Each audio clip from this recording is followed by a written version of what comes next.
call the special meeting of the State Board of Education to order. It's June 29th, 2020. Mr. Williamson was going to lead the pledge for us today, but he had to be called away at the last minute and will have to join later. So we'll go ahead and stand and say the pledge. I pledge allegiance to the flag of the United States of America and to the republic for which it stands, one nation, under God, indivisible, with liberty and justice for all.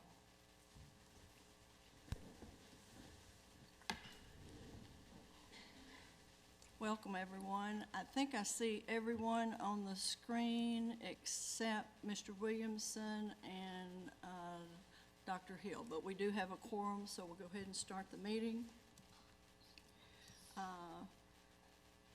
As you well know, we have heard from several, I think about 2.5 or 3% of the Arkansas educators via email.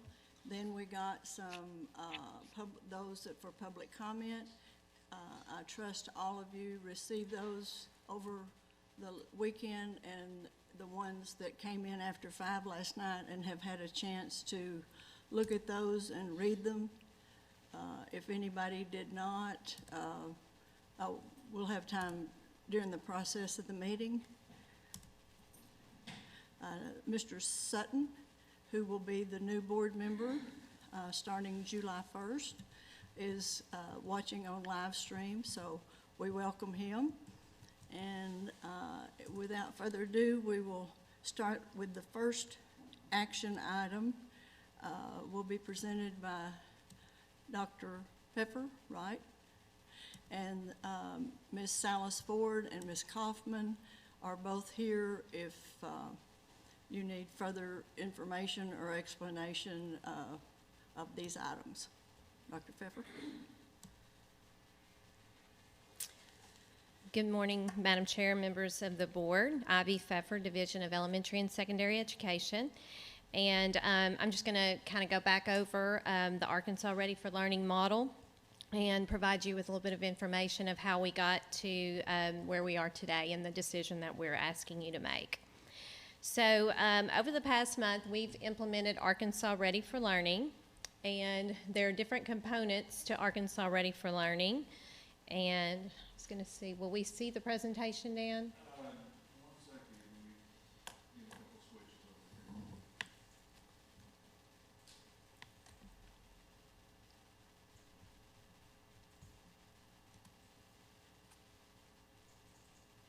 over here. Okay, so if we go to slide 2. If you want, I'll put the clicker right there. Is it, be sure it's turned on. Okay. Yep. There we go. Okay, thank you. So as we have been rolling out Arkansas Ready for Learning, there have been some different components to it. The very first piece that we worked on was the Back to School Playbook, and Secretary Key introduced that to you all during a state board meeting.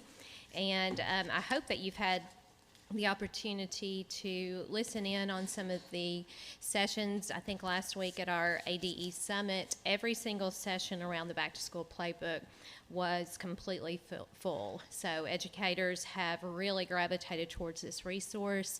I've heard from a number of teachers and administrators Dr. Pfeffer, about their could you plans. Pause for a second. Mm-hmm. Dan, members are saying they can't see the slides. Adrian, I'll have to send me up to share the screen.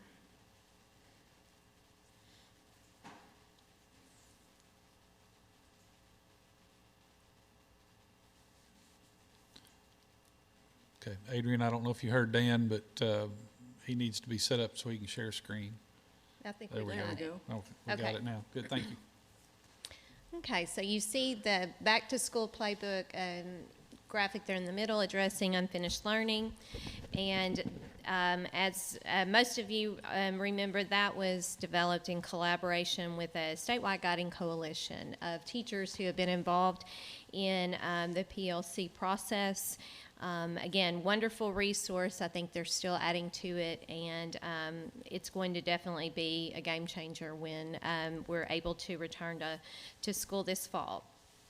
Other supports that we've released under Arkansas Ready for Learning have been the summer reentry guidance, and so that's a link, and we'll make sure that this presentation is available to everyone after, but you can see the guidance that has been provided to schools around some limited summer activities, returning to on-site activities, and we kept that very tailored to the types of things that students and educators would need to be involved in the summertime, and really encouraging districts to think carefully about the activities that they host to try to keep the risk of the virus spread as low as possible.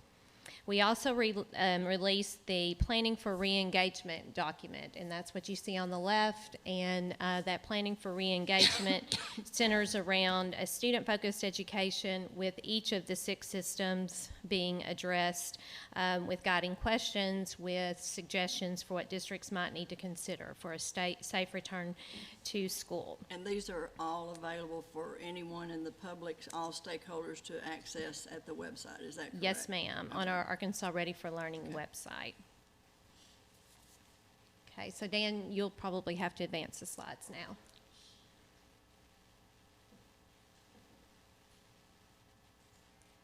Okay, so why Arkansas Ready for Learning? When we started thinking about the return to school, our very first focus was on students and student learning. One of the challenges that we faced, although educators did a phenomenal job in the spring of keeping students engaged and keeping connected to students, thinking through all the needs for students, but one of the issues that we had was the continuation of new learning because we weren't prepared. No one foresaw this coming. No one could have been fully prepared for the interruption that we were going to experience. We've learned a lot from the experiences we've had, and we, through the work through professional learning communities and highly reliable schools, we know that our commitment has really become stronger in our belief that all students can learn anytime, anywhere, if given the right supports. And so in thinking about that, that idea of we cannot continue to go forward and we cannot continue to have as an excuse, well, we can't continue teaching because we don't have the right tools, or we can't continue learning opportunities because not all students can be here in a physical place. We can't continue to make excuses. We've got to take what we've learned, we've got to make plans, and we have to do better. And so the next slide talks about what is Arkansas Ready for Learning. And what it is, it's really a plan for the return to on-site instruction for the 2020-2021 school year that allows flexibility for learning options in case interruptions occur. We know that we've got to be prepared for interruptions. However, if those interruptions occur, they cannot detract from the continuation of teaching and learning. Arkansas Ready for Learning is also support for districts to prepare for the start of the new school year. And most importantly, it's an opportunity for teachers, parents, students, and the community to engage in the planning with school districts. As part of Arkansas Ready for Learning, we've made it very clear that we expect every district to establish a Ready for Learning committee. That committee should have educators, it should have support staff, it should have parents, it should have members of the community, and I believe most importantly, it should have students. And just as you've received all of these public comments with people sharing their concerns, we want schools to make sure that they're providing an avenue and an opportunity for those concerns to be heard, and for people to help understand what it is that we have to expect from every district. And those expectations are on the next slide. So if we're going to really live up to our promise and our belief that all kids can learn no matter where they are if they have the right supports, that's only going to happen if we have a system of blended learning. And we need this system of blended learning because blended learning is going to allow the student to continue learning grade level or content standards through an educational path that leverages both technology-based and face-to-face instructional approaches. So with blended learning, districts have flexibility to implement on-site or remote teaching and learning and to pivot as necessary. So we've started using the word pivot a lot because we know when we're dealing with a situation like COVID-19, there are unknowns from day to day. Used to, one of our biggest interruptions to on-site learning were snow days. But, and I can remember, being young, you didn't have radar, long-term forecasts, and the availability of weather, radar just right there at your fingertips. And so, you never really knew what was going to happen. If it snowed, you didn't know how much. You didn't really know what to expect. In the last few years, we've gotten a lot better at being able to predict and to plan for snow days. And, but with COVID-19, there's not that level of predictability. Because when data come in, you've got districts are going to have to really be able to look at what is the impact of a confirmed case in our school district. How far reaching might this confirmed positive case be within a building? If it's in a classroom, is it in the entire district? Is it within the entire community? So our districts, teachers, parents, and students are going to have support to be able to adapt. And they're going to have to be able to adapt sometimes at a very quick pace. And so how do we plan for this to happen? So if we'll go to the next slide, you're going to see a visual that many of you have seen before. And that is because we're not asking districts to implement a whole new process. We're not asking them to create a whole new plan. We're asking them to go back to a very foundational piece that was established through our Every Student Succeeds Act plan for Arkansas, and that is for every school and district to engage in the plan, do, check school improvement planning process. If we think back to spring of 20, or if you go back to spring of 2019, when schools implemented school level plans for the past school year, none of those school level plans anticipated COVID-19. None of those school level plans anticipated us not being able to be on site for those last 3 months of school. Going forward, that is something we have to think and plan for. We have to think about and plan for if disruptions occur, how do we continue on with not just keeping students connected and engaged, but actually continue teaching and learning. And so we want districts to engage in this process of plan, do, check, just like they would have before, but with the thought in mind that our students are going to be learning using new tools. Our teachers are going to be using new tools to teach. And they may be doing it in more non-traditional settings.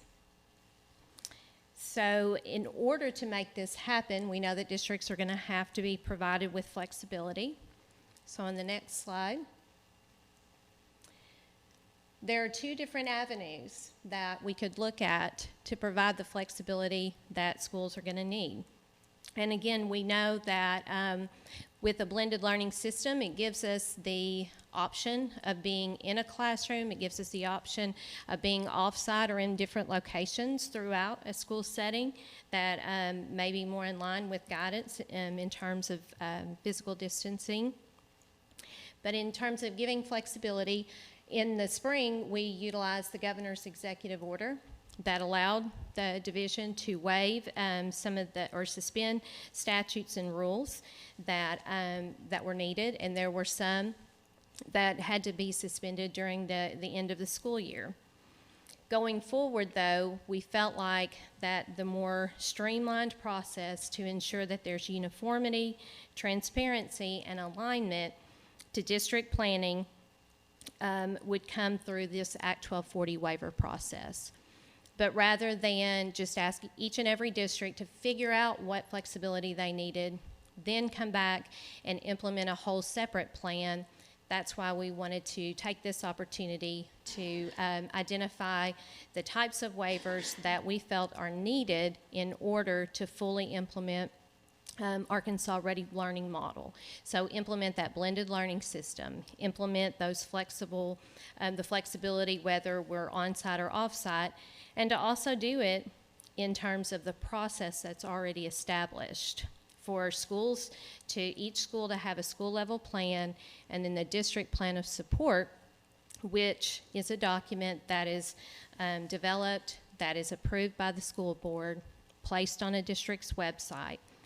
And in identifying the waivers that would be part of this streamlined process, we also looked at existing schools, schools of innovation, district conversion, charter schools that already had waivers in place that would be needed. And so we identified waivers that would be very tailored and very focused to meet the needs of what we feel like are going to be a successful Ready for Learning model. So the administrators can make real-time decisions as opposed to any delay in meeting the needs of a student. Yes, yes. So those decisions that need to be made, that could change from day to day or week to week, and especially now in just establishing what that plan is going to look like, and to bring together all of the necessary stakeholders. The flexibility is what they're going to need. So my last slide just talks about what districts are doing in terms of opting in. So that's what we've asked districts to do, is to look at the waivers that we identified, and we've asked them to opt in, but they're having to give assurances and support. So our commitment to the districts is that we're going to provide the flexibility they need. Their commitment is they have to provide these assurances as they develop their district support plan. And we have an entire team that's going to be working to review those support plans. We're going to, and those district support plans will have to be on the website. They'll have to be approved by the local board. So we expect there to be a lot of communication and collaboration. And I wanted you all to see all of the things that districts are going to have to ensure that they do. And all of this will be done transparently. It will be bringing together opportunities for all of those affected to see the plans, to be part of the plans, and just the realization that what we're facing over the next school year is much bigger than any one person can handle. It's much bigger than any one superintendent, any principal, or teacher can handle alone. It's going to take a committed collective effort in order to ensure that our kids really do have the opportunity to continue learning no matter what those circumstances might be. So I'll pause there to see if you have questions for me.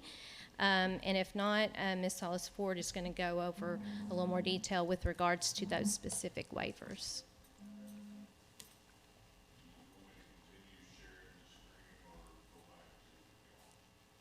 Let's go back to Zoom so that Dr. Pepper will be on the Zoom, so will the secretary, and that way the board members can see each other as well as hear any questions that either the presentation prompted, any of the emails prompted, or your review of the specifics of this plan. So I will start with, do we have somebody that wants to jump in first? I have a question on the teacher Ms. writing. On the PD that the districts are going to give You're on. going to have to get closer to the microphone. Okay. On the training that the districts are going to do on how to train teachers on using blended learning, is that going to be just districts or you have people at the co-ops, or how? Because I mean, they were all feeling their way through this, and I'm looking for people that help. So what help are you providing, and where is that help coming from? Did you hear the question? I did. Ms. Okay. Newton, I think that it's going to be a combination. Part of it is going to depend on the type of blended learning support that districts choose. However, our Team Digital that has been providing training in the past has really ramped up the support that they're going to provide to districts on kind of the how-to model of planning through what does your approach look like for blended learning. And we also have our team has been helping out with some of those trainings. We have a kind of a task force right now put together to be analyzing the needs. All of the co-ops, or excuse me, all of the districts completed a survey recently, and we've aggregated those results, and those are now available. And so our co-ops are taking those results and working with us to help plan out what are those support needs in their districts. So in some districts, the blended learning training may need to be around a specific digital platform or an LMS system. In some cases, it may need to be taking digital content and putting it onto a platform. And in some cases, it just may need to be really good lesson planning and thinking through how to blend that face-to-face and online and keep students engaged. So we really do have kind of a combination approach. Analyzing that survey data is going to, I think, be the most effective thing. And I think we're going to have to continue that training well into the school year as districts really get started and see what their responses are from students and needs from parents. Did that answer your question, Ms. Newton? Yes, I just, I know in a regular classroom setting, it's sometimes hard to keep all students engaged in. So I just think teachers are going to need help and guidance and just in planning effective lessons that will engage students across the board in the online platform. And that support is also available through the Playbook Resources. And I'm going to speak for the group, but I think I remember a conversation where they talked about that they would continue providing that ongoing support and conversation around the implementation of those lessons. And so I think that's where the Playbook is so helpful, because it's designed to be that bridge or that entry, part of that re-entry. So when we talk about on-site instruction, that re-entry, as everyone hopefully is returning to school for on-site instruction, but also realizing that some of the educational delivery will be used in a combination of face-to-face and technology delivered.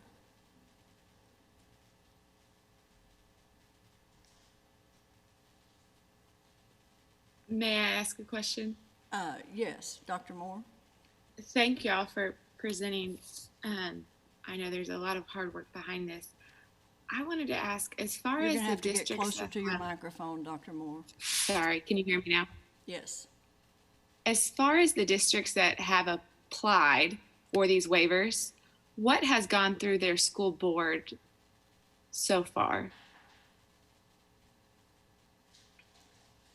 Or is that I think vary it by may district? vary as much as it is districts, because I know some districts are already deciding which teachers feel comfortable and are apt at teaching online, and they will be the ones for those students, the teachers that feel comfortable and will be coming to their buildings. They feel comfortable with that. And then others are having, I know several of the schools that are having board meetings that have them on Zoom, then they connect me to that. So I know there's some districts that are having meetings every single day. Now, obviously not 200 and something, but Right. So what is, Dr. Pfeffer, the requirement? I think Is you there said a at the end requirement? of your presentation that there was some requirement potentially. So the process works that we identified the waivers that could potentially be needed in order to implement the Ready for Learning model. and the school district would submit. So it did not require that, we did not require that it would go through a board meeting for the application process, because remember, this is just the district sending in an application that they were going to develop a plan. And so these are the waivers that they can look at including in their district plan of support. And then that district plan of support will be approved by their local board and posted on their website. We've made the entire process very transparent, though, and I believe that I saw commissioner memo, correct, in all the districts that, excuse me, submitted an assurance document. So that is very public as well. How many districts submitted the application? I think you have. 260, yes. 260, that would include. I saw the list. Are there any that have not? Is that? So I'm gonna let Ms. Kaufman come up and answer that. Okay, thank you.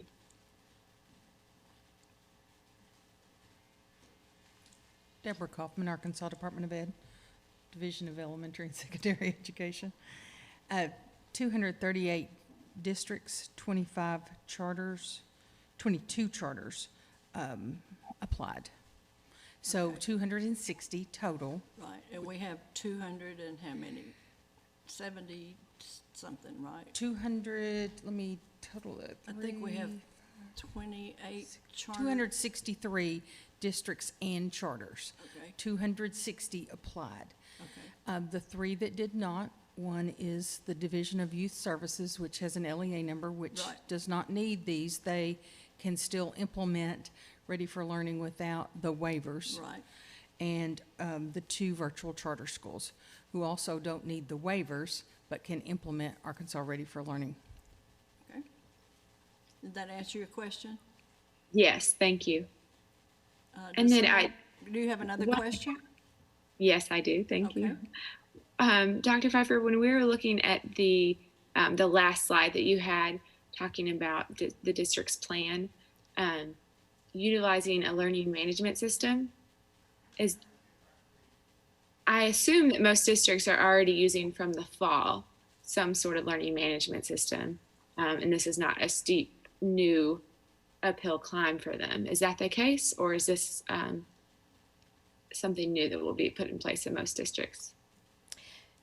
So I don't have an exact number of districts that already had a learning management system prior to now.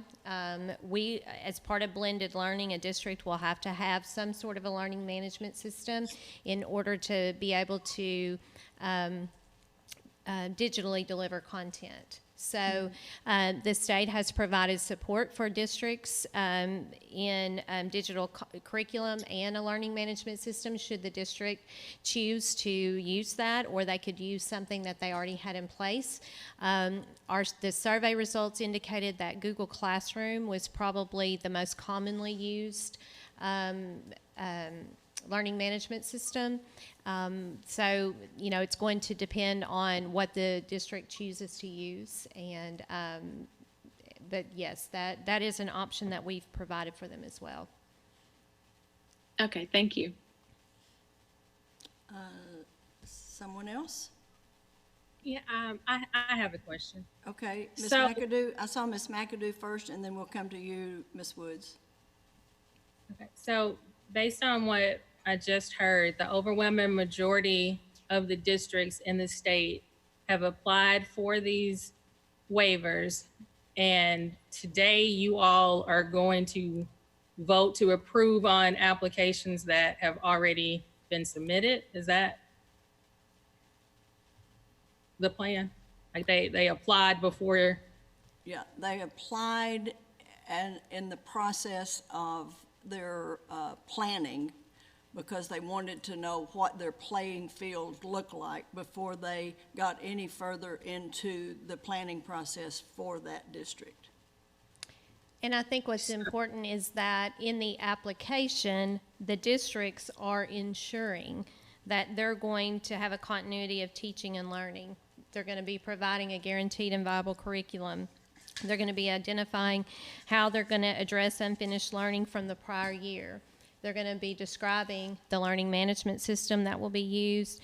They're going to provide evidence that they are scheduling training and providing training for teachers, for students, parents, and they're going to be providing their communication plan for what school is going to look like in the fall for their district. But I guess my question is, today's approval is of the entities collectively, like it's not about one particular school's plan, or is it? Are you all about to go through all 260 or so plans and approve them individually, or are you approving them? The ask would be that the state board approve this collectively. This is in many ways similar to what the U.S. Department of Education did for states in the spring in creating a list of waivers that states could seek, and they could do it in a streamlined process so that states could have a guarantee of what they were having to work toward, and we were able to move much more nimbly through the response to school district needs based on that. But the department and those looking at standards and those in the other sections of the department will continue to be interacting with these districts to be sure that students are being considered first and foremost, and that the information coming from the health department is in fact being considered and implemented, so that we're looking at the safety and health of everyone in the building and at the school, and as well as the learning of the students. So can I? Sure, Ms. Newton? Wait just a second, just a second. Ms. McAdoo, did you have follow-up, or are you good for right now? No, I'm good. I'm just leaning in because I'm having a hard time hearing parts of what's being I said. understand. Ms. Newton? Ms. Sook, way I understand it, and correct me if I'm not understanding this, but what I understood was that we were going to be asked to look at these waivers and approve them, but then the districts would use these waivers and go back and create their plans. We're not approving district plans today. No. Okay, all right. Ms. Woods? Yes, can you hear me? Yes. Yes, okay. Dr. Pfeiffer, I wanted to go back and talk about your Ready for Learning committee that you mentioned. Can you just kind of give a broad overview of what's going to be expected of this committee, and how are they going to operate more as like consulting board, or will they actually have some input into what curriculum comes out? So I think that that probably depends on individual districts. Overall, it would be, I would expect that it would be a consulting board, because we have 6 systems that we're asking districts to be thinking through in the planning for re-engagement. So for example, as districts are planning for a return to school, they're having to think about facilities and operations. They're having to think about their academics. They're having to think about transportation. And so taking those, that planning document with guidelines and resources, that Ready for Learning committee then would need to have conversations about, okay, the recommendation is we have students socially distant as much as possible in classrooms. However, in our classrooms, we simply cannot space desks out 6 feet apart. The most we can do is 4.5 feet. That committee would need to have conversations and help the district think through, okay, so what should be our response here? Do we want to try to stagger schedules? Do we want to try to find some unused spaces and make our class sizes smaller? Those are the types of conversations we would expect to be having in the committee. Or as far as the academics, when you start talking about what that's going to look like, if you're trying to run a 7-period instructional day with traditional bell schedule, that's going to be very difficult to do and keep high school students physically distant. So do we want to look at creating more of a block schedule for our students so that maybe they spend more time in fewer classrooms and have fewer transitions through the day? those would be the conversations that would be taking place. And then from there, that helps the superintendent and local board in making those final decisions. Will teachers get to have input and say into who their representatives are on the committee? So we didn't define the specifics of that committee. That would be left up to each district. I cannot imagine a committee that would not have a representative voice from not only teachers but also support staff. I think it'd be very hard to have a discussion around facilities if you were not involving custodial staff, just like it would be very hard to have a discussion of academics if you were not involving your teachers. And, All right, thank you. Ms. McAdoo? I have a whole lot of thoughts, and they're just kind of all everywhere. Based on, we received a whole lot of emails from the public in regards to this, and the overwhelming majority of them were teachers expressing dissent about not having input or voice in this process. Can someone kind of talk a little bit about that, please? Well, sort of as an offhand, that would be, this might be the one time when a district that's working with Secretary Key as their board would be in good shape, because he knows that these things need to be done, and the teachers, students, custodial staff, all of those people need to be involved, as well as parents.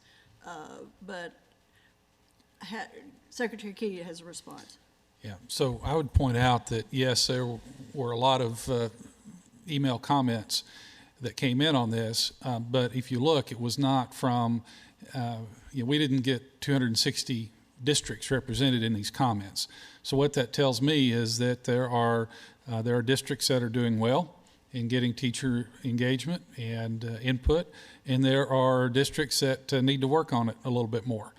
This is an ongoing process. Many of the comments that we received, that I read, were definitely more concerned about the fear of starting school in general in August than they were about this particular waiver process. I think we have Courtney that is going to talk in a few minutes about the narrow focus of these waivers. It appears that many of the teachers that we received comments from are under the impression that this is a very broad set of waivers that is going to create a number of potentially negative working conditions or efforts to try to undermine some things that really this is not what these waivers are about. So at whatever point in time, I think Courtney can help do that. But yes, I mean, we certainly are aware of the concerns and the fears out there.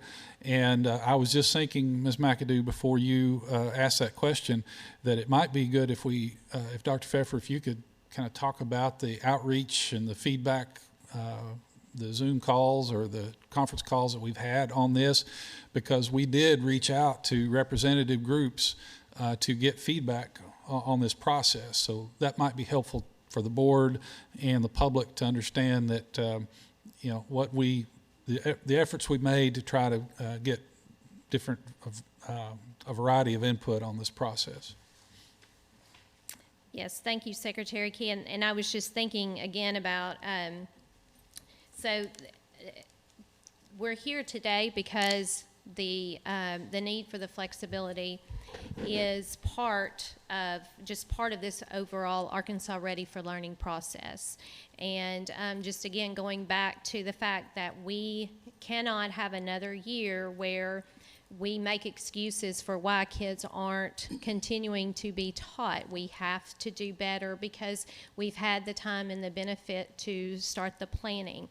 And so if we're going to expect every district to have a system of blended learning that allows every student continue to learn grade level or content standards through technology-based and face-to-face approaches, whatever the district However, the district assigns that, that is the expectation. So in order to make that happen, we have to be ready to allow them to do that within certain parameters. So in designing this, we set up collaborative conversations with we have a superintendent working group that has been part of helping to review guidance and act as thought partners in terms of providing us with district needs. We also worked with the teacher leader advisory group. I think we had 3 conference calls set up with the teacher leader advisory group, which consists of former teachers of the year, current teachers of the year, Milken Award winners, and others that have been part of teacher leader groups, and we got feedback from them. And some of the waivers that we initially proposed, after having conversation, after they asked some really good questions, we were able to say those probably aren't necessary in order for districts to do what they're going to be asked to do, which is different than they've ever been asked to do before.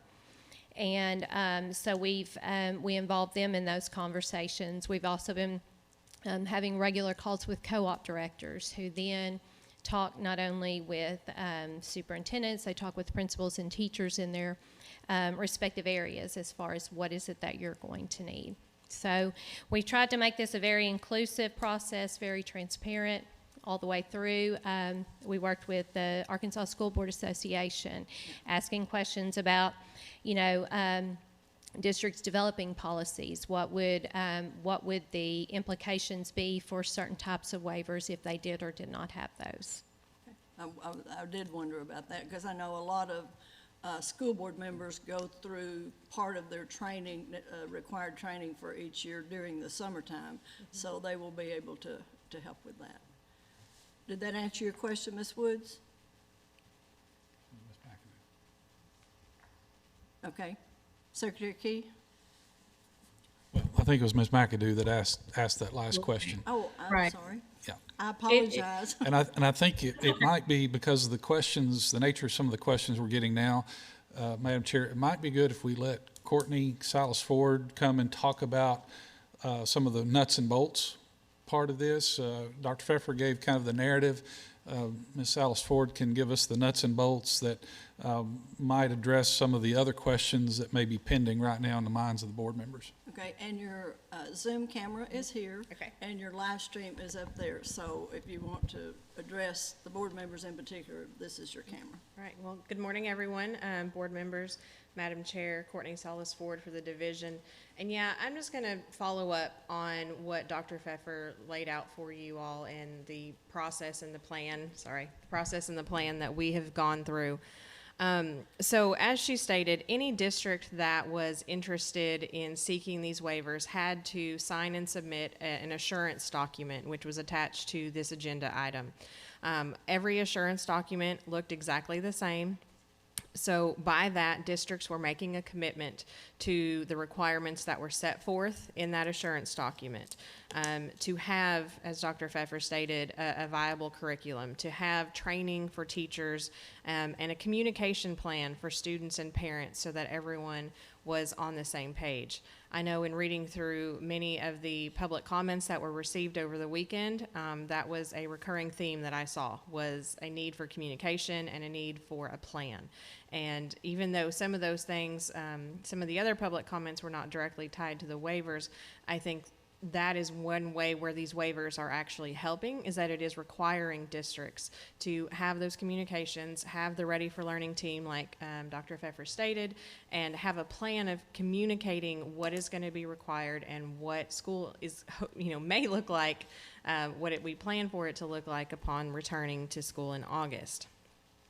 One of the requirements for school districts is to develop their district support plan. And as is set forth in our rules governing the Educational Support and Accountability Act, there's involvement that's required, and local school board involvement that's required in developing that district support plan. The district support plan is actually based on a review of school level improvement plans. As set forth in the standards for accreditation, in order to develop a school level improvement plan, districts have to be getting input from their teachers and from their staff. Trying to find it here. Yes, they have to have staff and community participation. They have to have an annual meeting where they explain policies, programs, and goals to the community. So we are not in any way trying to eliminate input. We certainly are not trying to eliminate personnel policy committees. We believe all of that input and stakeholder feedback will still be had. Many school districts that I've talked to have already had school board meetings prior to submitting their assurance. Some are waiting to, to have it later, but there is still plenty of opportunity for involvement. The other piece of the quick question. Yes. Ms. McAdoo? I'm sorry. So I know that you. No, Ms. Woods, sorry. Sorry. So I know that everybody is getting the input from teachers and staff, but how I read these waivers, they don't actually have to take any of that participation into consideration when developing policies. Is that correct? I mean, yes, essentially a school district could completely disregard all of the feedback that it receives. I certainly would hope that that wouldn't occur, and that is something that could occur even without these waivers. And I'll just go ahead and jump specifically to the waivers that I believe we received the most comment on were 617-204B, 205B2, 2304B, and 2305C2, because these are what allow a school district to make changes to policy and incorporate them into current year contracts without submitting it to the PPC first or having a teacher vote. So typically, under normal circumstances without these waivers, if a school district wanted to make a change to policy and incorporate it into the current year contract, they would have to submit it to the PPC 10 days before the school board voted on it. Hopefully, they would take into consideration input from the PPC, but if they completely disregarded it, that's still within that local school board's purview. The other requirement would be that a majority of classified or certified staff, depending on the policy, approved by a majority that it be submitted to the local board. Again, that's something that we are proposing waiving under this streamlined process, primarily because of the timeline. I believe, and I've heard from many districts, that they still intend to submit it to the PPC, changes to policies to the PPC. They still intend to share this information with their teachers and staff and get feedback. But because of the timing and trying to prepare for school to return in August, many teachers are not on staff during this summer. They're not reachable because they're not on contract. It's provides them flexibility to go ahead and start planning, but then still go ahead and get that communication and input prior to submission of the district support plan in September. Well, and that was Only the for the question that narrow. Wait, asked I've got two people speaking at once. Secretary, I'll get you, Ms. McAdoo, in just a second, but the secretary Yeah, if it- has some input into what was just said. Just clarify, though, the narrow focus on the blended learning. Correct, yes. So in identifying these waivers, we specifically narrowly tailored them to situations necessary to implement the blended learning model, the Arkansas Ready for Learning model. That's why, you hear me rattle off all these numbers and letters. We didn't include in waivers entire sections of code. We did not include entire sections of rules or standards. These are the very specific items that we included. And for example, on the one for incorporation into contracts, it's only for policies that are necessary to implement the blended learning model. As Dr. Pfeffer stated, part of our preliminary work was communications with the Arkansas School Boards Association. They created a draft resolution, and it's not required that districts adopt this, but for districts who choose to adopt the resolution, it actually states that it would only apply to policies or procedures that conflict with state and federal laws and waivers. Again, it's not to go in and make broad changes to all of the personnel policies or even student policies. This is specifically narrowly tailored to those policies that may conflict with the blended learning model. Some examples of those include teacher-parent communication. There are many school districts that have policies about how that communication has to occur and how many times. Districts may want to change that because of the virtual type of setting. They might want to increase that or change the methods in which teachers communicate. Along those same lines is interaction between teachers and students. Many school districts have policies about teachers not interacting via social media or other virtual means with students, obviously because of potential concerns. But when you're looking at a virtual type setting, many of those things may be necessary, so there may need to be changes made. Planning time is a common personnel policy that's in place in school districts. Under these waivers, districts may need to modify that planning time policy to reflect that teachers teaching virtually, it's practically impossible for a district to ensure that they're getting that planning time when they are not in control of that teacher's day while that teacher is teaching remotely. So again, these are just some of the very specific policies that districts may need to change, and only for those policies would the process of submitting to the PPC and getting a majority vote be necessary in order to incorporate into current year contracts. And I think, Sorry. okay, Ms. McAdoo was first, Ms. Woods, and then we'll come back to you. Yeah, because I was actually trying to speak a few minutes before Ms. Wood spoke several minutes ago.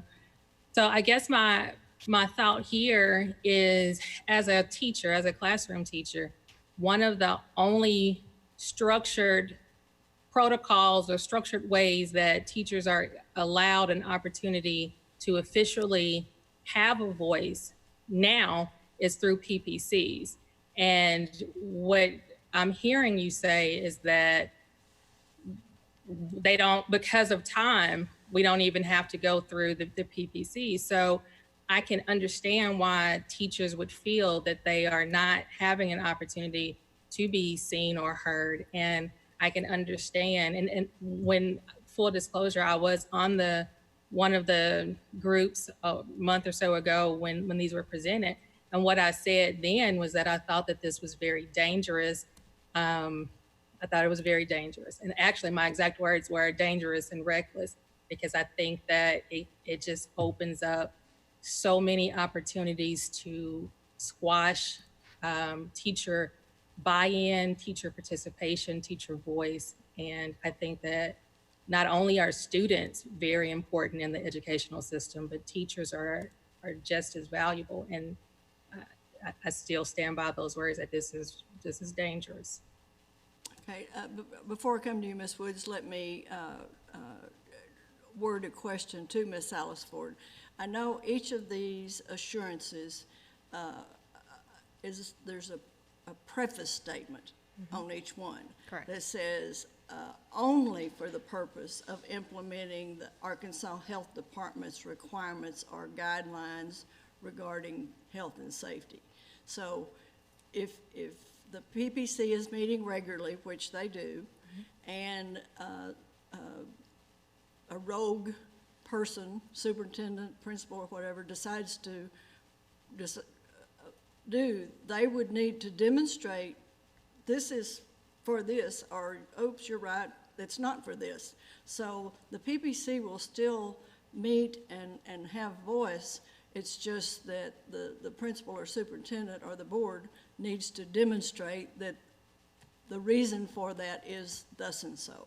And I would presume in the majority of cases, maybe not all, that as a teacher, if I know that someone's doing this to protect my students and me, that I can live with it for a semester or whatever.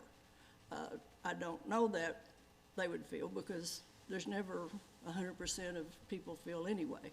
But I think because of that caveat before each of these waivers, that in fact would give many a sense of relief or comfort in knowing they're doing this for my safety, for the safety of my kids, or no, I don't see how this fits into that at all. I need to get my PPC to address it. Am I understanding that correctly? Yeah, certainly. And again, when we were identifying these waivers, as Dr. Pfeffer stated, we looked at current charter schools and virtual schools that had waivers. We looked at schools of innovation and public conversion charters to see what types of waivers did they have that allowed them to have that virtual type of operation. And we took those and we narrowed it down and narrowed it down and narrowed it down, and then even more specifically narrowed it down with, like you said, the language on each one that prefaces it to, implementing ADH requirements or guidelines, or only on virtual days, or to students or parent or teachers teaching virtually. These are not intended to be broad waivers, and anything outside of this very limited scope would still go through the PPC policy. Yes, superintendents and boards would still need to explain how the change in policy is for the purpose of implementing these requirements or guidelines.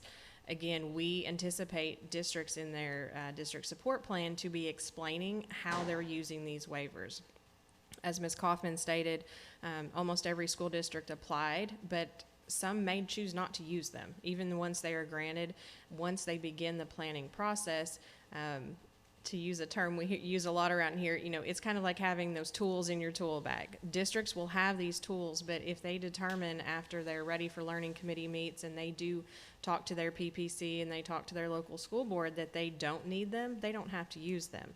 Or they may only use them in a limited capacity. Again, I know some districts have stated, even with the waiver, they still intend to take things to the PPC. But because of the summer time frame, it may not be the full 10 days. It might have to be, less days.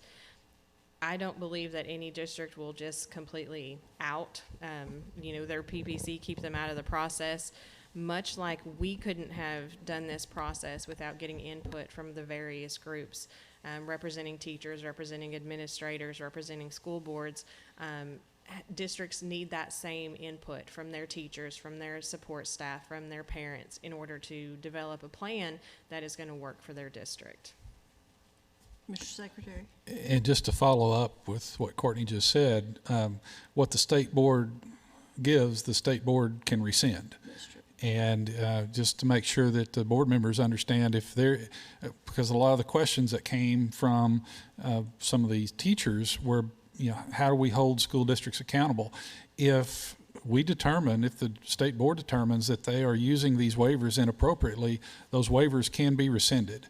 And so I would say that is a great deterrent for districts to try to do things that are outside of the narrow focus that these are designed to address. So that's one thing that we would be watching very closely, and would bring back to you as a board if we determine that there was an issue. So that gets to something I was going to get to later, which is the role of the state board throughout this process. Depending on what the state board votes today, but there will be things that will be coming up all during the year that will be brought to the state board on behalf of the teachers and students. Now, Ms. Woods. Thank you. So I have read over these statutes multiple times over the last several weeks. And so I understand that you narrowed it down to essentially the 6 statutes that these waivers are falling under. And it's my position that the law exists to protect us. And so when circumstances and situations arise that were not conceived of when the law was enacted, it's up to us as the enforcers to ensure that there's fairness and that justice and ultimately basic common sense prevails. And so I guess my question is, I know that the intent of the waivers are good, and I know that we don't anticipate school districts abusing them, but the practicality is these waivers do give just sort of carte blanche access for school districts to do whatever they want, correct? At the end of the day?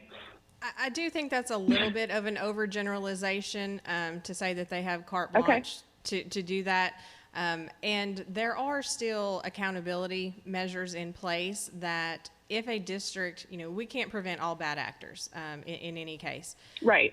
And so there, in those cases, we have other methods of enforcement. Districts have to, again, submit their support plan, and our accountability unit will be reviewing those. There will be a team to provide feedback, to request additional information from districts. If there's any district that does not submit a support plan, doesn't include the necessary components, or even following submission of the support plan isn't following it, they can be recommended to the state board for revocation or modification of the waivers. If you have individual certified staff who are not complying, we have our professional licensure standards board process where they can be investigated for violation of the code of ethics. We have our standards complaint process where if someone believes the school district is not following the standards of accreditation, a complaint can be filed that way. And again, many aspects of the school level improvement plan and district support plan are included in our standards for accreditation. And additionally, because I know there's a lot of concern with the school districts that are under state control, their district support plans have to be approved by the state board. So those will directly come to the state board for review, presentation by the school district if necessary, and if there's questions, and then approval by the state board. So while these waivers do give the districts great flexibility and the potential to make drastic changes, there are several procedural safeguards in place to prevent that, or at least to address it if it does occur. As far as rescinding the waivers, if a school district is found to be abusing them, what does that process look like? I mean, who do the teachers go to? Who in the administration can come? What does that process look like? So teachers can go to their local administration. They can go to their local school board. Again, they can file a complaint with our standards for accreditation unit. They can file a complaint with the professional licensure standards board. If a concern is brought to the division, we will work with them to address and try to help identify the appropriate avenue for addressing that. Again, if it's one of the districts who are receiving level 5 intensive support or under state control, that's something we would want to bring to the state board at any time. And so that's anyone can make a complaint, can raise a concern, and then we would help them identify the appropriate avenue. And if that is to the state board, we would make that recommendation for you all to have that placed on your agenda. You can, again, have the school come and answer questions, make a presentation, and then you have the ability to, again, either modify or revoke the waivers that have been granted. Can they report anonymously? No, all of our complaint avenues under law require identification of the complainant. Understood. Okay, thank you. Ms. McAdoo, were you finished for the time being, or did you have other questions as a result of those responses? No, that was it. Not right now, okay. Mr. Secretary? Yeah, if I may clarify, I would say Courtney's correct. All of the official complaint processes are not subject to anonymity, but we have had occasions where, and this has nothing to do with what we're talking about here, but we have had occasions where someone who was concerned about something going on that may be a standards violation would contact the commissioner, deputy commissioner, the chief of staff, a number of people, and we send those to Ms. Kaufman and her team, and she's very diligent about looking at those and protecting the anonymity of the people who, the person that has sent that email. So I didn't want, Courtney was correct. I didn't want just to leave lawyers, that. we are very black and white. Yes. So Ms. Woods, I hope you understand that there are anonymous ways that concerned citizens, teachers, principals, whomever, can notify the department, and we do follow up on those. Well, and as state board members, as you know, all of our email addresses are public, And over the 7 years I've been on the board, there have been people who either sent it to me anonymously or they asked me to keep their identity. And then as a board member, you can say, these kind of concerns have been brought to me. We need to put it on the agenda? Does it need to be addressed in some way? So we don't want anyone to fail to bring a concern, but some people, rightly or wrongly, have frustrations or suspicious or don't have the level of trust about talking to their teacher or their principal or their superintendent because they think that someone will take it out on their child. And we want to do everything we as a board can do, and I'm sure the department, to be sure that no student or teacher ever suffers in any way from bringing a legitimate concern to us. I guess Ms. McAdoo?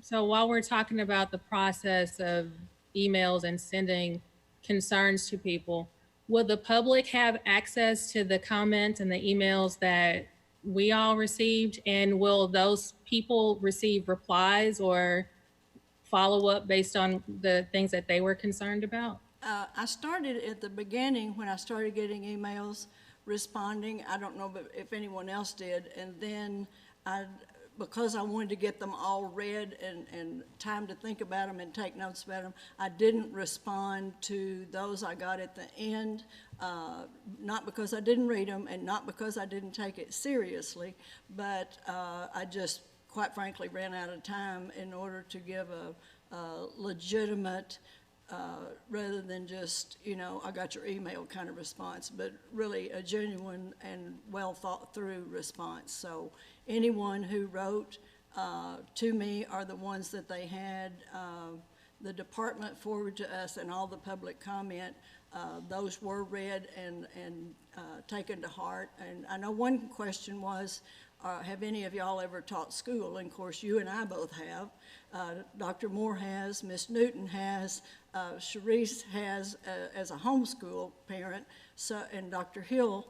So the majority of this board, as it sits right now, have taught in one capacity or another. So for people who wonder that, I also want to point out that for those people who could not watch this on live stream today, that this will be posted probably as early as tomorrow, and if not, by Wednesday. So any member of the public can come and watch this process, hear all these explanations, learn how to go to the website and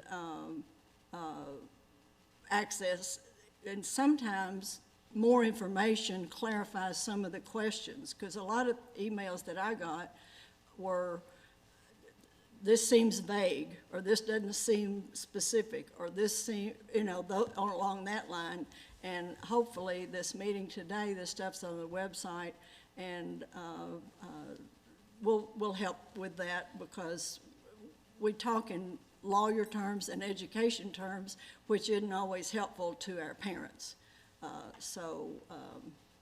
Does that make sense or help you with at least where I am, Ms. McAdoo?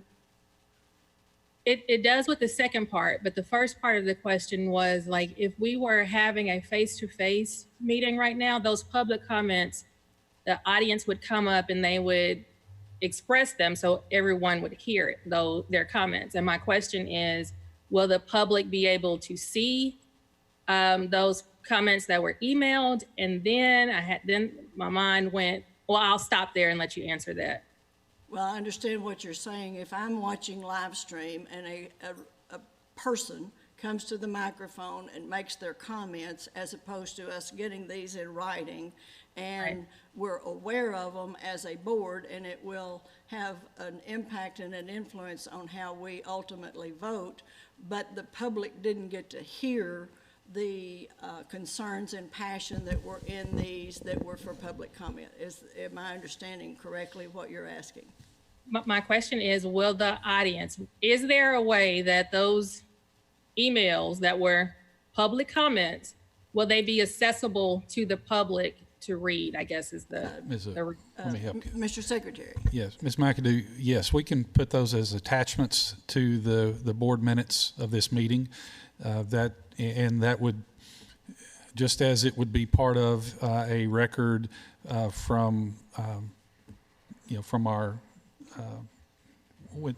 I can't remember the word now. It's thank you. When the proceedings of the meeting are transcribed and public comments may be part of that. I'm not sure if that always gets transcripted the way that they are presented, but I know that there's a video record of those. So since there's no video record, there's no, I think there is transcription, but there's no public comment. We can attach these printouts or scans or however the easiest way to technologically do it. We can make sure that they are part of the board proceedings, and then link those as we do all the other minutes and videos and that sort of thing. Our geniuses in that department are in the Zoom meeting, and none of them have panicked with that commitment, so I'm assuming that can be done. And I do think that's a good thing that you pointed out, Ms. McAdoo, because it is important for people to know what other people have been thinking, and those who took the time to put in writing their public comment, I think they have a right to be heard by all those who could hear them if we were in a live meeting. Thank you. Sir, I have a Ms. question. McFetridge? Yes. One of the things I'm not really clear on is when we talk about teacher contracts under 617-204, 617-205, has anything got to do with staff, teacher illnesses around the virus? And are we giving as a department any guidance to our districts on how to handle like quarantine items for teachers and staff, and about sick pay over this?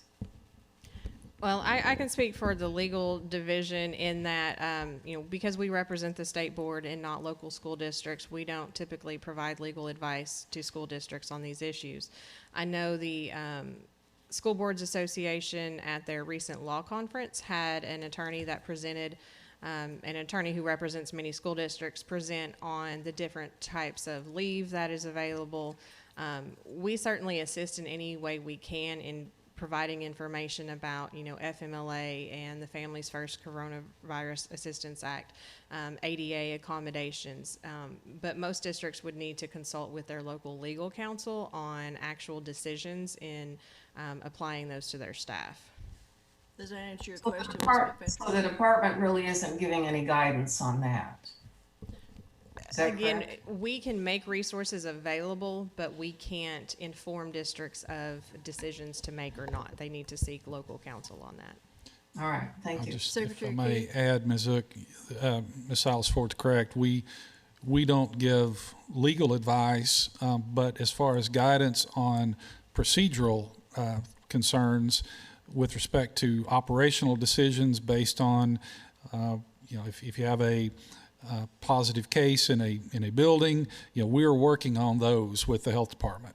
So there are operational decision making. There's operational decision making that we can give guidance on, and we're working on that with the health department. But as far as personnel guidance and requiring districts to use certain types of leave, if teachers have to be out, we don't do that. But one of the components of this is of the flexibility here is to allow, if there is a situation where there is some type of building closure or quarantine of a wing or something like that, that if these waivers are in place, then you may have a staff member who is impacted, who has not been a direct contact, but may get, as a result of an operational decision, can continue to do the teaching, as Ms. Silas Ford talked about earlier, from remotely. When we talk about a teacher teaching remotely, that could take different forms. It could be a teacher at home, or it could be a teacher that is somewhere else in the district, in a district facility, But even if they're not in their building, they could still be somewhere teaching remotely. So the operational decisions are part of what we continue to work on with respect to how districts can handle a situation depending on the level of community spread, depending on the number of close contacts, direct contacts, indirect contacts, all of the things that the health department has learned from their contact tracing processes over the last several months. So hopefully that gives both sides of it from a policy and a legal standpoint, contractual standpoint. There's also an operational standpoint that we can give guidance, and we're working on that. That helped a lot. I appreciate that. That really helped clarify that need for the flexibility. I appreciate that. Thank you. Yeah, and if I may just add, that helped remind me about some of the comments I read through. I've been focusing on the PPC and the contract portion, but there were also concerns raised about the class size waiver.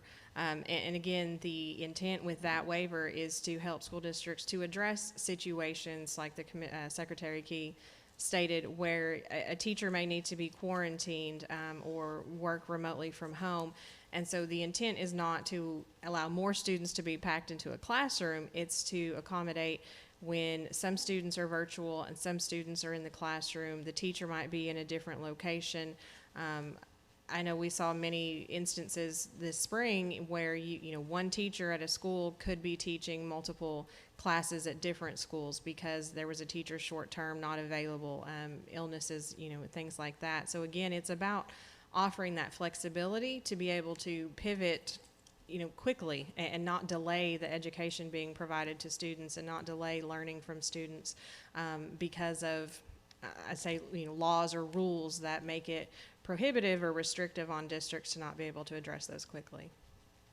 And sort of as an aside to that, I do know that several of the businesses and they're also involving and the internet providers are working with others in the business community, and they're also going to have a meeting with people here at the department to talk about the internet, the accessibility, as well as, if you have access, the affordability, because there is a two-pronged thing there.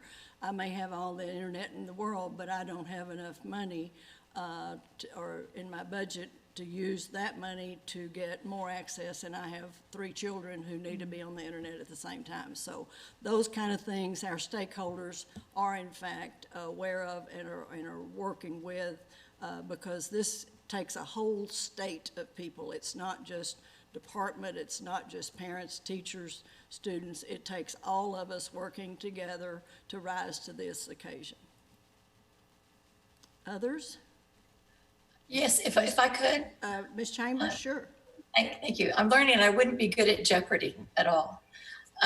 So the points have been so important that have been made. Starting with Secretary Key, I do appreciate that these are in context a narrow set of things, policy changes that we're talking about. But I think to teachers or to those that are going to live with the interpretation of those policies, this feels broad because we don't know yet the impact that it's going to have on individuals. And so when I think about all the questions that I have tied back to all the emails that I read, most of them are dependent on an answer from a district. It can't be answered here. It's how the districts go forward and develop these individual plans. So to what we were talking about earlier as it relates to process, I think a lot of questions will go away for a lot of these teachers and a lot of the individuals that reached out to us as plans are made known. But as we get to September, when all these plans are due to be turned in, is there some way of evaluating them?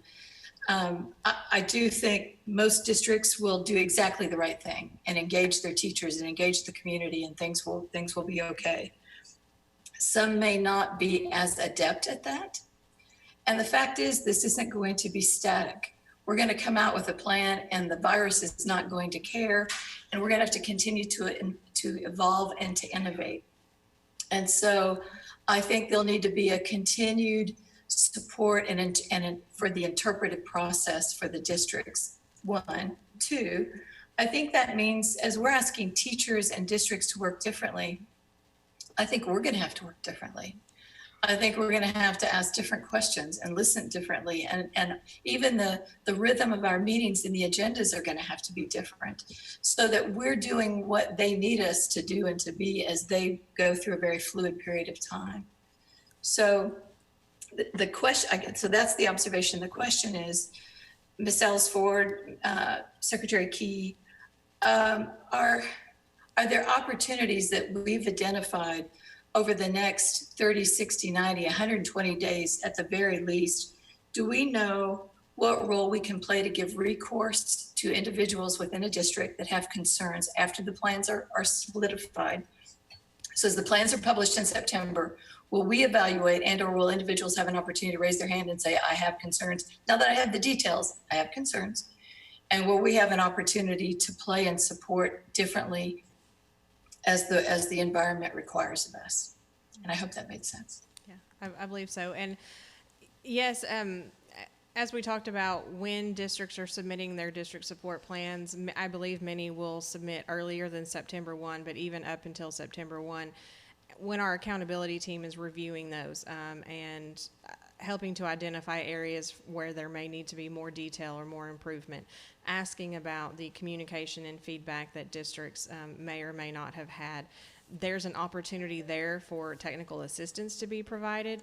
There's also the opportunity, if severe deficiencies are identified, for referral to the state board to have further discussion about that. And even after, September 1, to again refer it back to the state board if we are hearing lots of concerns from individuals about a particular district's plan. Every district is required to post their support plan on their district website, and so parents and teachers who go back and read the plan and have questions, hopefully would address those with the local board, but then also could certainly contact the department and address those as well. Does that kind of answer your question? Did you have a follow-up? It does. And until we actually see the district plans and we know how they're being interpreted and executed, how successful they are, it's probably hard to anticipate what that might mean to the Department of Education or to us. But I'm curious how we can stay attuned and be a sounding board when things aren't working, because it won't all work. We won't get this right. There's so much that's in flux and will change. And it's just, how do you think we might embrace that? What might our role be relative to that? Right, and I think that's the nature of our standards and system support unit, is to have those ongoing communications and conversations with districts and providing assistance and support in not only development of the plan, but in just day-to-day operations and ensuring they're meeting the standards for accreditation of our learning services teams that provide assistance in curriculum and assessment. So I believe that ongoing communication is there. Mr. Secretary? Tangled up here. Sorry. I have to take my glasses off to see my screen, but I have to put them back on to see anybody else out here. And then with this mask, it gets really complicated. So I would say, Ms. Chambers, that this is a time that we look, as an agency, we are looking to improve processes that we should already have in place. And by extension, I would say that the state board as well becomes part of that, because the moment you are appointed to the state board, you become a recipient of concerns, emails, questions, and that sort of thing. And part of what we need to do to help support you all in that role is, have the openness for you to come to us, contact us, and say, this is the question I'm getting. I think we're going to see that intensified over the next few months. That comes in pockets, depending on what's happening or what has happened individually in districts over the years. And probably the most recent example that has been closer to a statewide issue are issues of dyslexia. Okay, so because people who felt concerned that their children were not being served well with their local school districts, they knew they had someone to reach out to in Ms. Zook that has expertise in that area or concern, that then Ms. Zook would bring that to us. Another example over the recent years has been with Ms. Newton on some of the math issues. And I know that people look to her as having been, or as being a math teacher, and then now being on the state board. You know, they have reached out to her, and we've had the opportunity to work through her to get some clarifications. So what you're going to see is that all the members of the state board are going to be a recipient of some level of concern over the next few months. And that's where I want to take us back to our ESSA plan and our plan, do, check, and the things that we have tried to put in place since the passage, or since the adoption of that ESSA plan. And what we're seeing is the opportunity for districts to, because of COVID, they need to really focus on that plan, do, check. Right now, what we're doing here today is part of planning.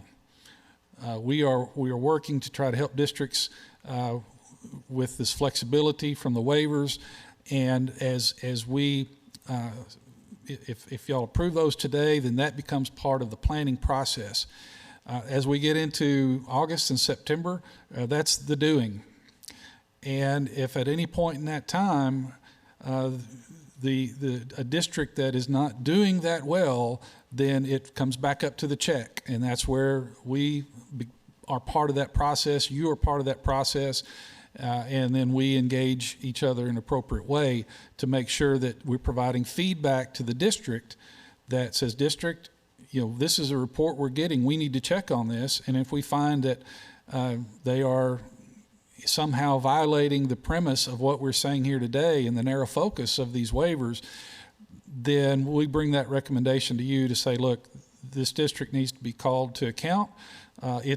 Maybe it's not severe enough that it's a revocation. Maybe they need to be corrected.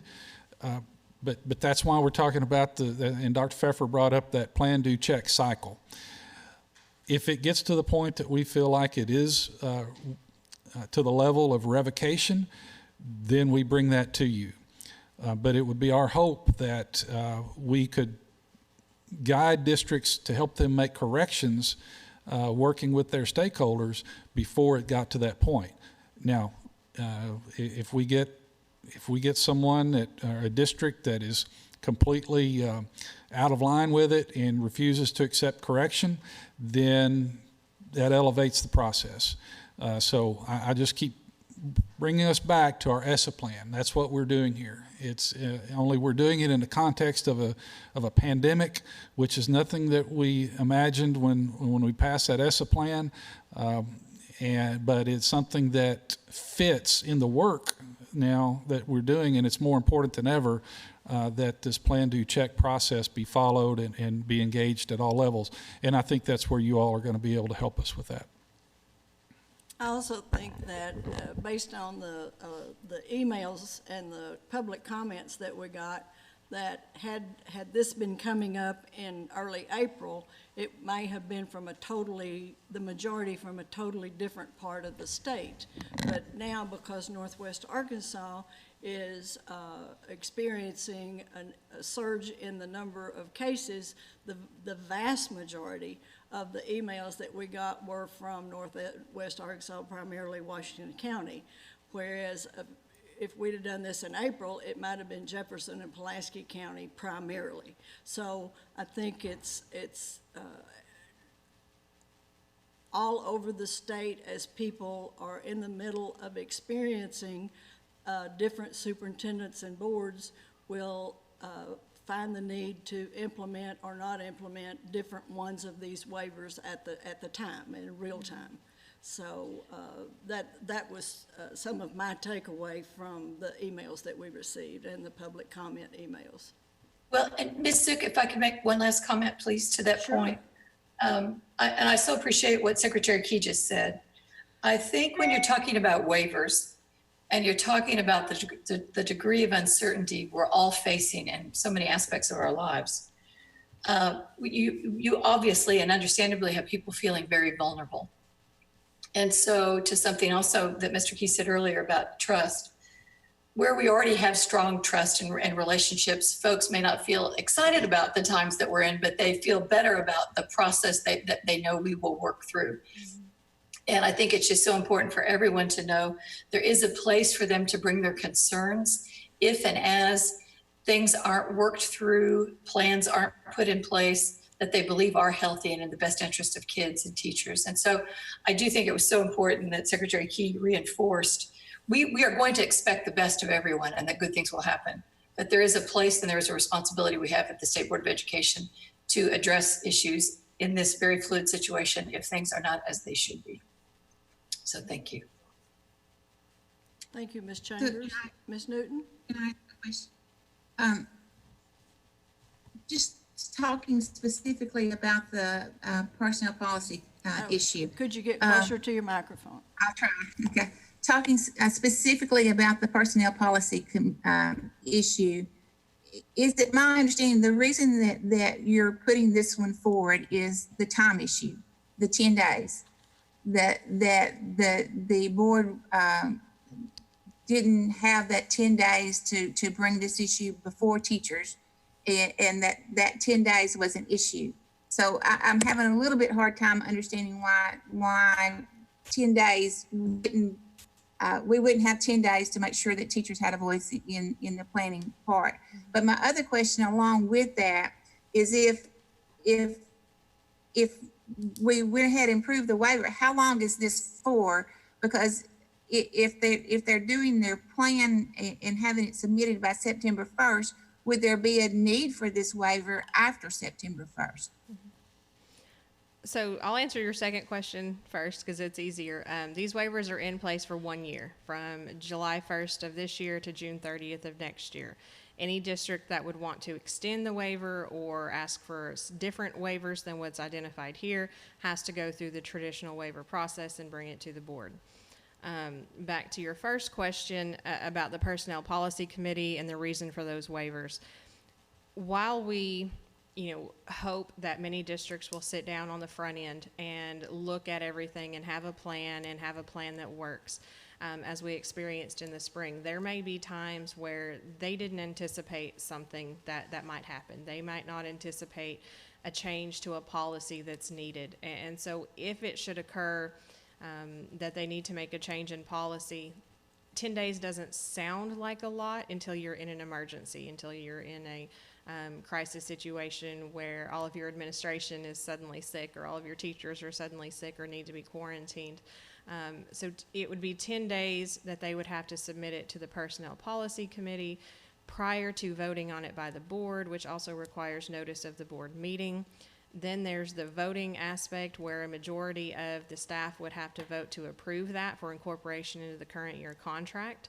And you could possibly end up in a situation where if the personnel did not vote for it, then a school district can't incorporate the change in policy, and it could prohibit them from implementing needed changes to how education is being provided.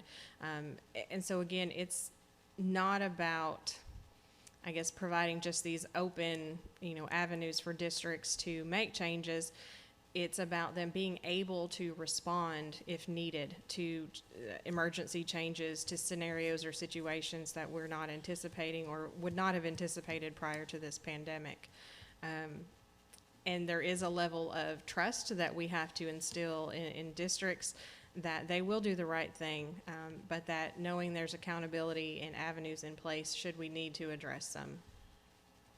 Okay, that was helpful. Thank you. Okay. Secretary Key? Yeah. Just following that, Courtney, though, the practical effect of the incorporation, then there's also an option for teachers on their contracts that are connected to this as well. Is that correct? Correct.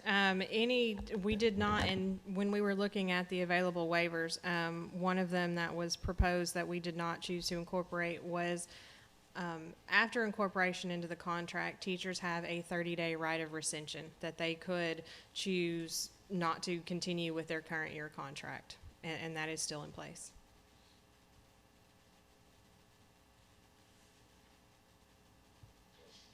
Do you have further questions? I have a question. Ms. Dean? Ms. Dallas Ford, if I'm not mistaken, just if you would remind me, the family and community engagement plans are a part of that district plan that has to be submitted? Or is that separate? Could you refresh my memory on that? So I do know under Standard 5A1, the plan for parent, family, and community engagement does have to be developed, has to be posted on the district website by August 1. I don't know, and maybe Ms. Kaufman can help me address whether it's included in the district support plan. Ms. Kaufman's coming to the microphone. Deborah Kaufman. Yes, one of the 7 components that are required in Ready for Learning in the district support plan is providing a written communication plan for interacting with parents, students, and the community. In parentheses, how will the stakeholders know the expectations day to day? That comes right out of the assurance document. Okay. Thank you. I'm concerned about the level of support and training that will be available at the district level for parents who, as all of us have said, this is new for everyone. It's new for parents that will be assisting and teaching from home more in case of an emergency where learning will have to take place in a home environment. So that's a concern of mine.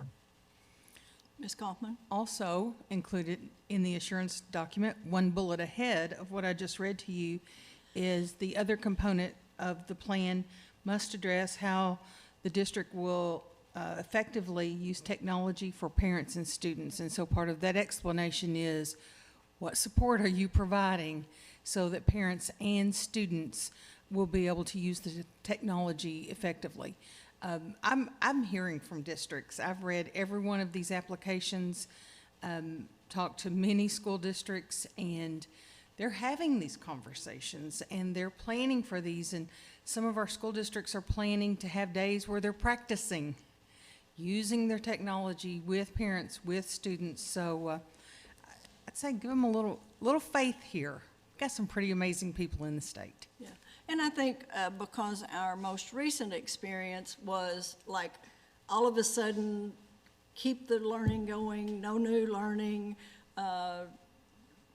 3, 4, and 5 weeks before you find out if a parent has access to internet, how many children do they need, how many things.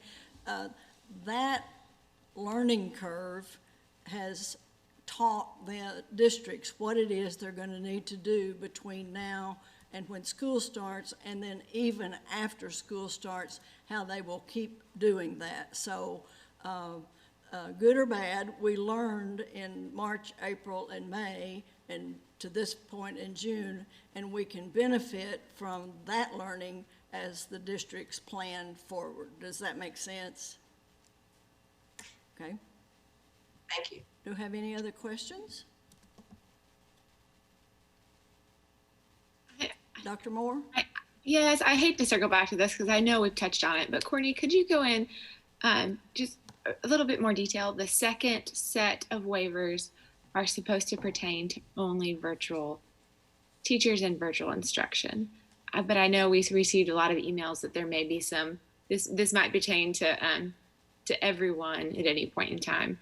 Could you give us a little bit more on that subject? Yeah, of course.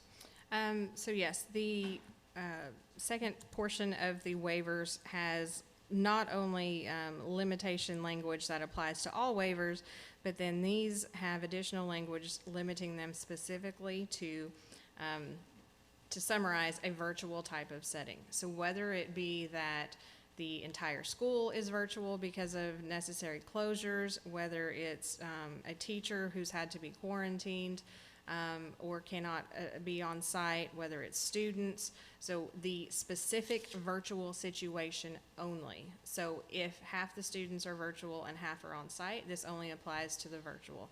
The same for teachers. And so that's, school day.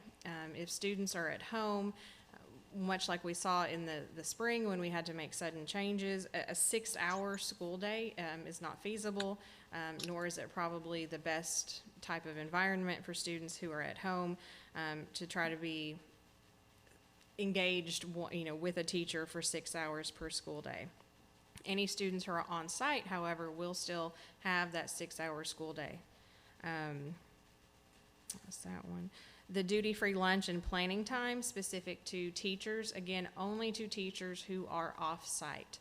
If a teacher is on-site, they will still be entitled to receive their duty-free lunch and their planning time.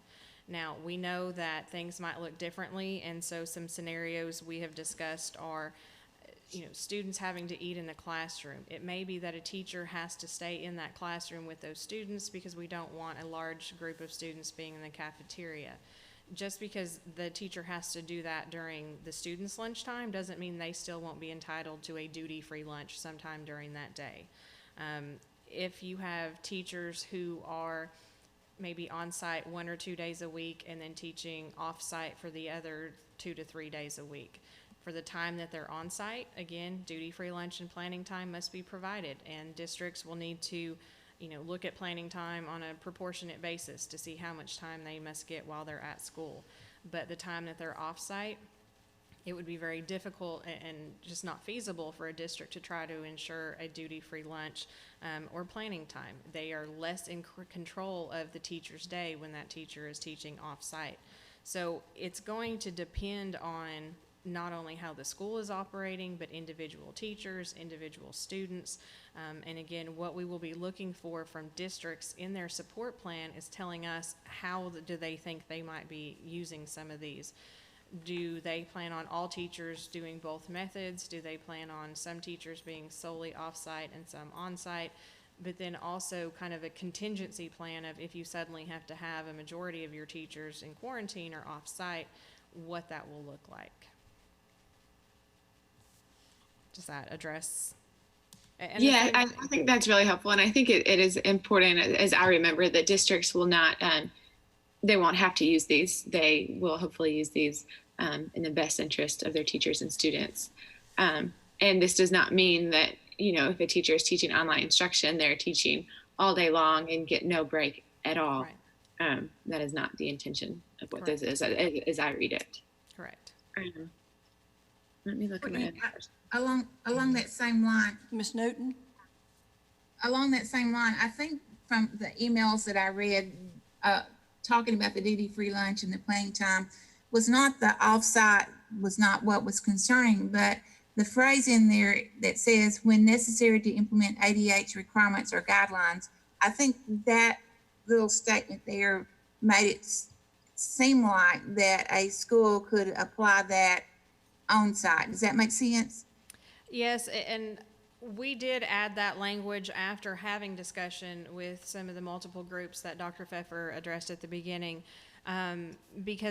specifically because of the situation like we talked about where the teacher on site might have to eat lunch with their students, or that their duty-free lunch is not what they typically expect it to be. It might be at a different time of the day.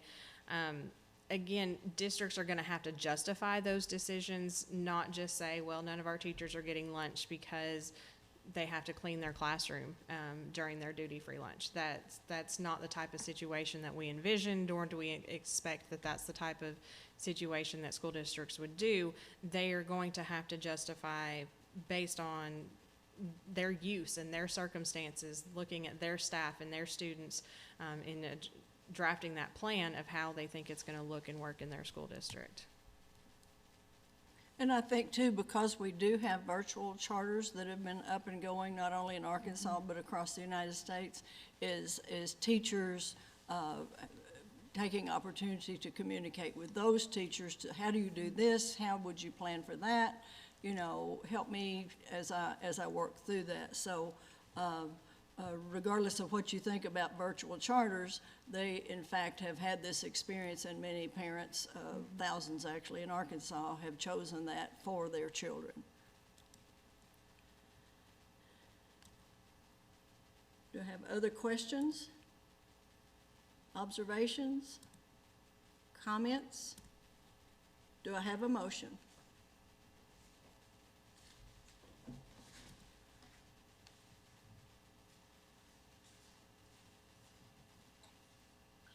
I move to accept the waivers.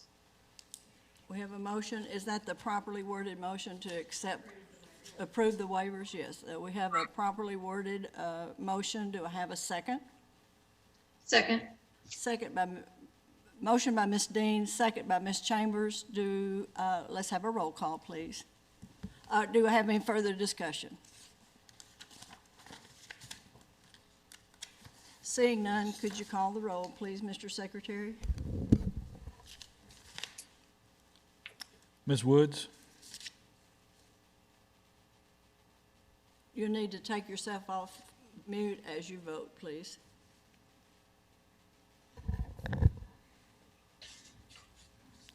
I can Ms. see Woods, your mouth, I still can't hear you. There you go. Against. Does that work? There we go. Did you vote yes or no? No. Ms. Chambers? Yes. Ms. McFetridge? Yes. Dr. Moore? Yes. Ms. Newton? Yes. I'm sorry, could you say? Yes. Thank you. Ms. Dean? Yes. So we have 5 yeses, 1 no, 2 absent. Okay, motion carries. Are there any other things that need to come before the board at this time before we entertain a motion to adjourn? I do have a question. Oh, Susan, you can go first. Ms. Chambers, go ahead. Just quickly, Secretary Key, I know there's so much that is fluid and can't be known, but as it relates to the virus and the implications for health and safety, what kind of communication will be coming out from the state and from this department in particular? Okay, I missed the last part. What type of what? Communication. Communication or insight about the implications for the start of school or the way school will be conducted. So, yeah, the Ready for Learning plan is definitely part of that communication. With respect to any changes to that, we are adjusting those documents as we get additional guidance from the health department, and part of the I think the next big communication is going to come after the health department looks at the kind of an operational decision-making tree based on at what level of risk or at what level of spread is happening in a community to help, and then to guide kind of a scenario guiding system where they know exactly if you get a positive case in your building, in your district, what is the contact tracing procedure? How are the notifications to take place? Do you notify who in the health department has to be notified? Who locally has to be notified? How do you take care of all that with regard to any press inquiries and things like that? So there's going to be a communication on that in the coming weeks, we expect. If you're referring to a public communication, I guess, our communication with school districts is through the commissioner's memos. That is the official way we communicate, and we continue to provide updates in that manner. And then as far as any types of public releases, then we send those out through our distribution list of all the press outlets all over the state. So those are ways we've been communicating. We continue to communicate that way. And of course, at the governor's option, some of those things that we are doing, he may choose to talk about in one of his press briefings, but that's we provide information to him, and he lets us know, which part of that. Like for instance, when Dr. Pfeffer went up to talk about Ready for Learning a few weeks ago, we made that information available, and then the governor decided that's something that I want to talk about to a statewide audience. And we have found that is the most effective way at getting out information very quickly across the state. And that's something that as we identify things that we feel like are something for him to consider, we give that information to him, and then he makes the ultimate decision on how he wants to address that. So we will continue in that vein at this point, because we feel like that up to this point that has been very helpful and effective in getting information out.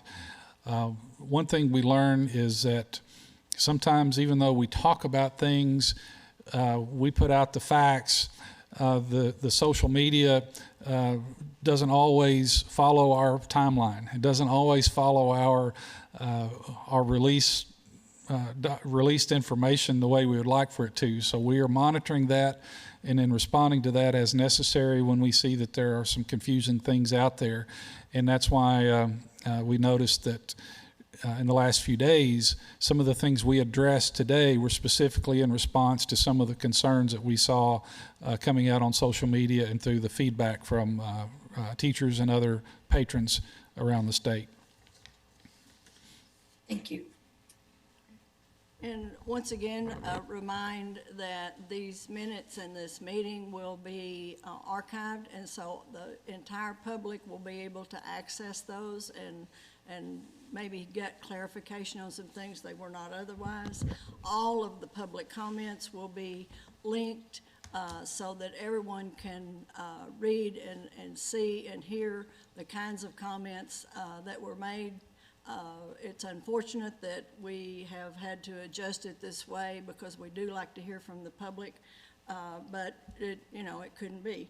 And before we adjourn, I'd like to welcome Dr. Pride on as the new Assistant Commissioner for Learning Service, and wish her well with that, as well as Ms. Smith and Dr. Hernandez as they transition. There may be others. If there are, I apologize I'm not overlooking. Sometimes when you start naming people, you accidentally overlook somebody, but it's not because of the lack of importance. So do I have a motion to adjourn?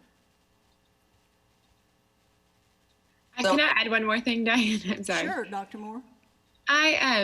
Commissioner, I did want to know, do y'all have scheduled meetings with superintendents in the near future? And as y'all talk and look at this, a great number of concerns can be ameliorated through great leadership in our districts with clear communication plans. And I would hope that y'all are conveying that as you meet with superintendents. Second to that, a lot of the emails we got regarded PPE and other things of funding. And I don't know how we, myself included, need to better stress to members to go to the local boards as local boards are discussing how to implement CARES funding and work with their superintendents. Yeah, thank you for that. We are having the ongoing communication with the superintendent group. That's part of Secretary Ward's re-engagement committee. It is a subcommittee within that. There's also one for higher education. So that we don't see. There's no foreseeable end to the meetings of that group, because we know that things are changing, and that's the group that helps us understand, how the feedback, the process questions, and the things like that. There's also the ongoing, I expect, ongoing communication and feedback through the TLAG, the Teacher Leader Advisory Group, that we'll be working with, and then Ms. Saraceni has started I guess, I'm not sure if that's what they call it, but it's kind of a teacher self-care working group. and that educator effectiveness is working with and trying to help provide resources and get an understanding of the things teachers are facing as they get ready to go back to school in these preparations, and to help to guide us in understanding what types of resources that need to be put out there for them. We also continue to have regular meetings with the co-op directors. Right now we're doing that twice a week, regular Zoom meetings with them, and that's one of the ways that we get information out to the districts and get feedback from the districts. And I think our next meeting with the TLAG group, Ms. Saraceni is working on that happening next week, next Friday. So we anticipate more opportunities for a wide range of stakeholders. We get requests frequently to appear on Zoom. I had an opportunity a couple of weeks ago to be on a Zoom with the Arkansas Academy of Pediatrics, I think was the name of it. So the medical community, just a number of community groups are asking for our input and involvement, and then some dialogue so that they can understand what's happening, and then we can get feedback from them to understand kind of what concerns are coming up with other groups that maybe we're not typically engaged with on a regular basis. That's great. Thank you all. Ms. Newton, did you have something? Okay, and I will also encourage the leaders in each of these districts to realize that you can't go through the motions of putting it in a newspaper or sending it out online, because we still have a lot of people who don't have access to either of those, either by choice or circumstance. So, there's nothing that I have found as a teacher and administrator beats going to the home and having a conversation, if in social distance, and wear your mask, but it's summertime and there's porches and yards, and just don't presume you've reached everybody just because you put it online or put it in a newspaper. You have to get down and to the individual parent level and be willing to answer their questions. So can I make a comment real quickly? Ms. Newton? First, I want to thank the staff of the department for their hard work in the last few months. I know it's been difficult, and they've spent countless hours doing this, and it didn't happen magically. It was a lot of sweat and tears, I'm sure. So thank you for all of your hard work. It's very much appreciated by us, and I'm sure the educators in Arkansas. I do have one, if someone from the department can answer this question. This is an email that I've been getting, that I wanted to make sure that I'm sure that there are others asking the same question about the face-to-face RISE training. Could someone from the department speak to the other options that are available for RISE training besides face-to-face? I don't know if Ms. Smith is on where she could speak to that. Yes, Ms. Smith has just appeared. She's been on, we just haven't seen her smiling face. Ms. Smith, would you answer maybe your last question in your old assignment?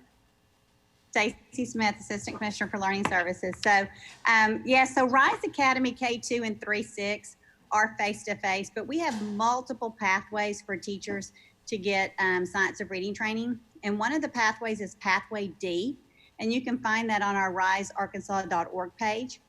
And Pathway D is the AETN videos that we have made as a state, plus 3 additional face-to-face days. But those face-to-face days, we've made them all virtual PD.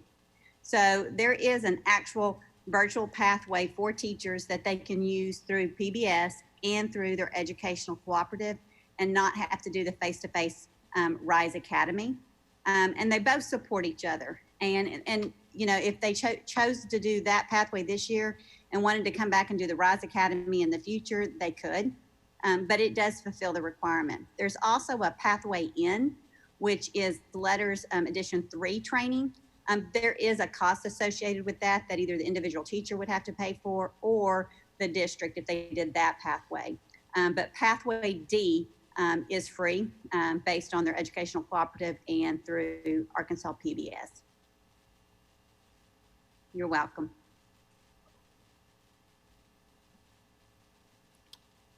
See, there was a question about whether or not the board would be notified about the Friday's meeting on the Teacher Leadership Advisory Group. You can direct those questions, or if you want to be included, you can direct that to Ms. Saraceni. Mr. Secretary, I'm gonna wear your mask out. That's okay. I just now saw the question. No, because inviting you makes it a public meeting. And Oh, that's right. so because of I think one of the things we need to be sensitive to is some of these conversations are going to be sensitive in nature, concerns that are shared. Obviously, we believe in open meetings, we believe in dialogue, but we also believe that there needs to be a safe space created in some of these cases for teachers to have and stakeholders in general to be able to have frank conversations.